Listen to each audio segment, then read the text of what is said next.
We're going to take a look at a brand new house which has been built from scratch. It's actually still being built as we speak. The whole place from where I'm standing looks like a bit of a bomb's gone off. There's still a ways to go, but the family have actually moved in, and the one thing that I have heard is the kitchen is finished and it looks absolutely stunning. But having said that, there were a few plumbing hiccups along the way. So I'm going to have a chat to Greg from SANIFLO to find out what the solutions were.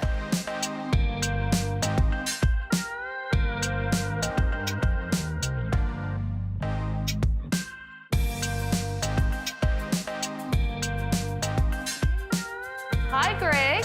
Hey, Leah. How are you? Fancy seeing you here. How are you? Good, good. How are you? I am loving this kitchen. Can you take that for me? Absolutely. This is stunning, isn't it? It's amazing. It's just come up so good. I mean, an island bench is a beautiful thing anyway, but when it's this practical, because I mean, I've been having a bit of a poke around and it's got all this gorgeous cabinetry with soft closing doors.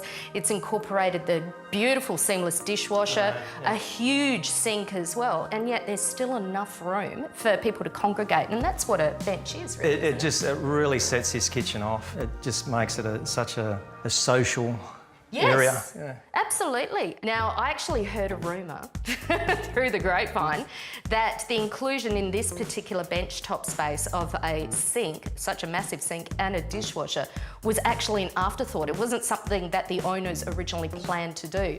I can't even imagine what that must have been like for the builder to receive the information from the client that they wanted to do a 360 really on how they wanted their island bench to function. Yeah, I know. Look, I got a last-minute call from the builder and he was in such a panic. Yeah. Because on the original plan, the kitchen was actually over there, so all the plumbing had been set up over there.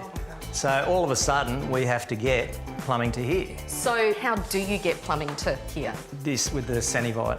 And that's that. So tell me how this actually works. Okay, so the pump goes under the sink. There's actually one of these installed here, obviously. The waste from the sink comes into the unit. They've got multiple connection points here, so you can bring it in from the bottom or the top.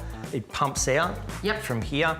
So it's all automatic. So basically when you turn the tap on, water comes into the unit, it automatically just pumps it out when it needs to. And this small unit facilitates not just the sink, but also the dishwasher as well. Dishwasher as well, yeah. That's fantastic, isn't it? And this is the size of the pipe work that it actually pumps out through. So it's only 25mm pressure pipe. Wow. So that's all you need. That is so much smaller than the standard pipe that I've seen that is usually used for scenarios like this. In comparison to this is 100mm pipe work. So conventionally, this is what you need to use for drainage. So on this particular job, we had the option. We either chop through the slab and run this under the slab for about 5 metres to the new location, or we used our pump line with our SANIFLO, and obviously we still had to go down and into the concrete a little bit. Just a little bit though, compared to that. Yeah.